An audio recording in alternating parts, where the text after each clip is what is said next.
everybody. I'm Sharon, your Executive Media Director for CFCAO, and I'm here with Tiffany, our President and co-founder. So whether you are currently a member of CFCAO, maybe you are a current cheer team member, dance team member, you're thinking about it for the future, maybe you're just an alumni person who's not joined yet and you're not sure why. Tiffany, when we started all this, we were a tiny group. It was really easy to sort of talk about whatever with everyone at once, and now we've grown. We're so much bigger. So we decided that maybe this was the best way to address a lot of questions in one sit down. So, Tiffany, tell us about the very beginning of CFCAO. How did this all come to be?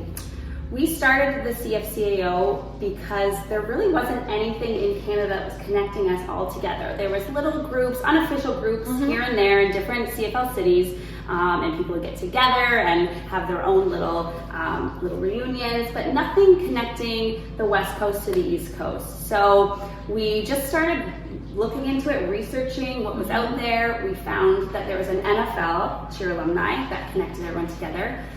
So I actually reached out to the president of the NFL cheer alumni, and she kind of helped us show us what her strategy was to build something like that, and then we started it up here. And it's a process to get something like this going. It's not like, bang, we've got an organization going.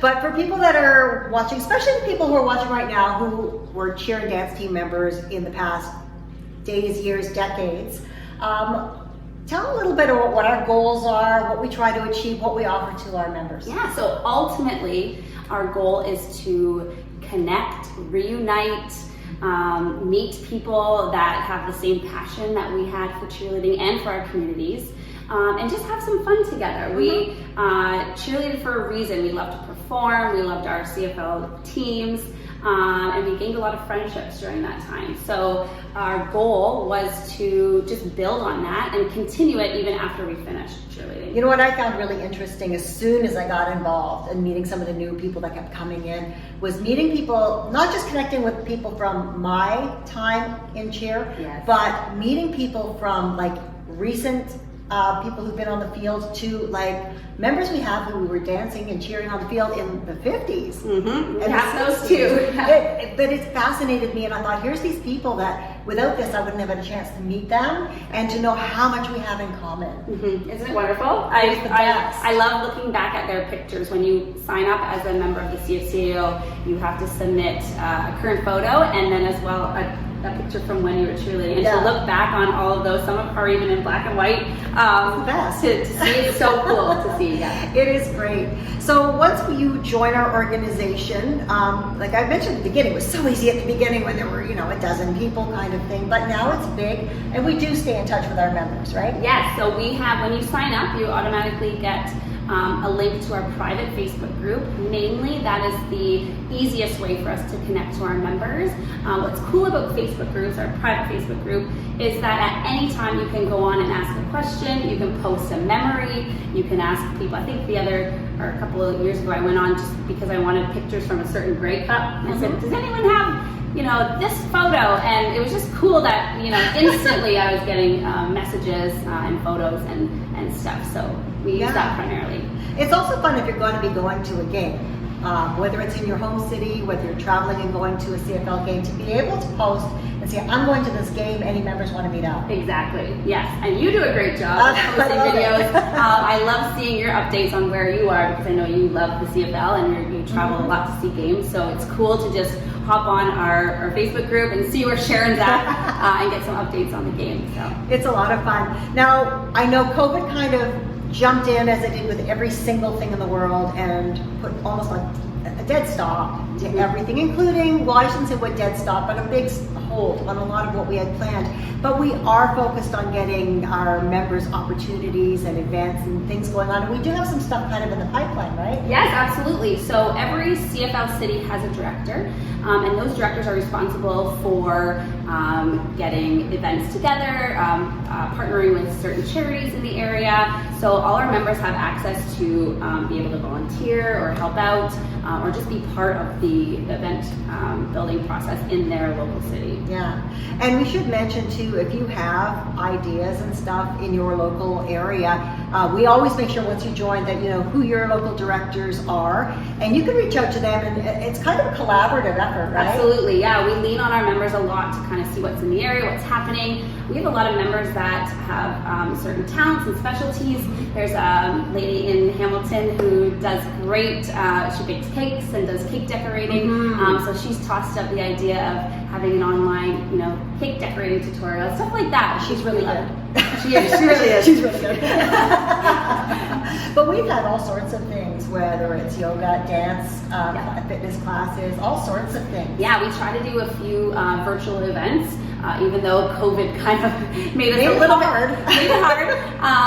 But yeah, we've done virtual paint nights. We did virtual trivia games, dance classes, Zumba, lots of fun things that we can do, you know, wherever you are in Canada. And we're starting some, like, right across the country. Locally, there are a lot more in-person events starting up now as people and businesses are more comfortable. Exactly. We've seen, you know, even just get-togethers for drinks or watching parties if you want to watch your team playing in another city. There's all kinds of great opportunities out there, and at least you have a place where you can connect centrally. I know for me, I can list off different things that I've been enjoying since joining the organization, but for you, especially because the germ of an idea started with you.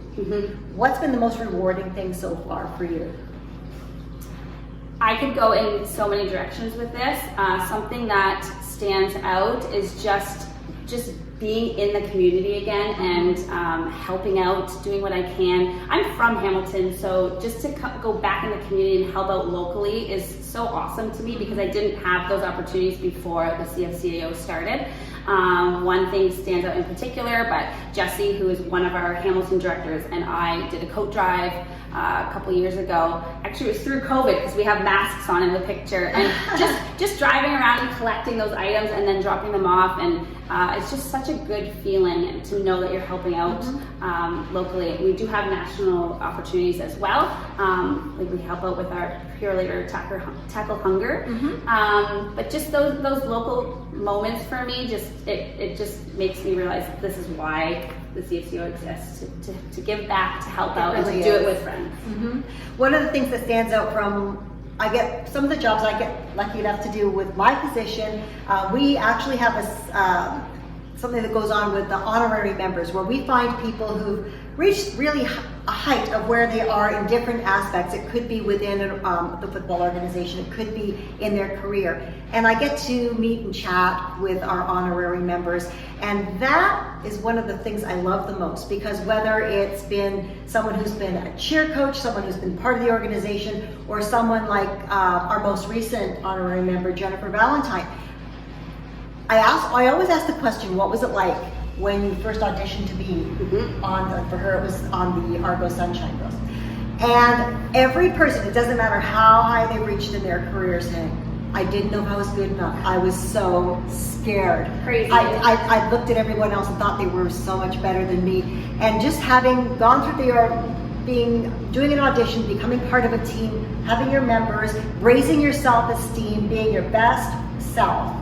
And seeing that it's across the board, doesn't matter who you are. Yeah, no matter where you're coming from, who you are, what you've done with your career and your life, and now you get to reconnect with all these people that share that experience. It's the best. I know, I'm a little jealous that you get to interview all those cool people, but I always love watching the videos of your interviews. It's great. It's awesome. They're just great.